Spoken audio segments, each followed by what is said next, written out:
How should you approach your marketing? How should you tell your story? How should you try to connect it to the people that you want to connect with? Well, it's not really rocket science. Let's get into it. Aristotle did the hard work for you. You don't need to think about this anymore. Your marketing is under control because Aristotle already figured this out. He did the hard lifting for you. You have 3 modes of persuasion. You have logos, which is logic. I'm talking to your head. You have pathos, which is emotion. I'm talking to your heart. And you have ethos, which is credibility. I'm talking to your gut. So when we hire a NFL quarterback to sell cars for us, that's credibility. People driving by will see the billboard and say, oh, well, if it's good enough for that person, it must be good enough for me. They might not be doing that calculus in their head, but that's the hope, that's the point. When we involve humor, think about the gecko for Geico, right? Geico actually has a good example of this because their tagline is 15 minutes could save you 15% or more. First of all, effective marketing, I have that memorized. But that is logic. That's a point of fact. That's a data point. 15 minutes could save you 15%, but facts are boring.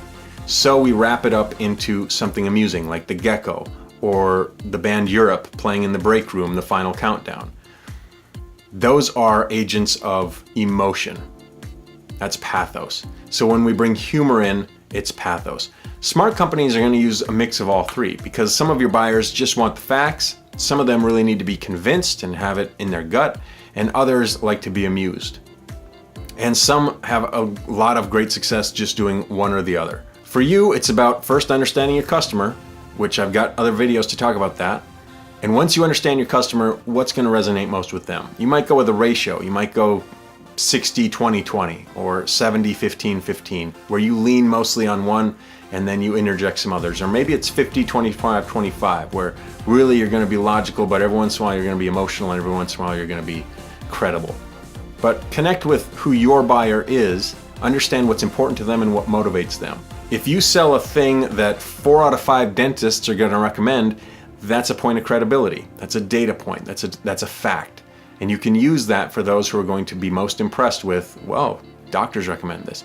If you sell a thing that is really attractive to parents of young children or of babies, well, that's a very emotionally fertile space. This is why you're going to see a lot of humor and a lot of emotion in things like diaper ads or anything to do with young kids. You might have some photography that involves a baby's hand wrapped around an adult's finger, something like that that tugs on the heartstring because you're trying to appeal to that sensibility of your customer. There's all kinds of different ways of looking at this, but think about logos, pathos, and ethos. Think about logic, the heart, and the gut. And each of those is a different way that you can approach your marketing message for your audience. That is my download on it. I'll see you next time.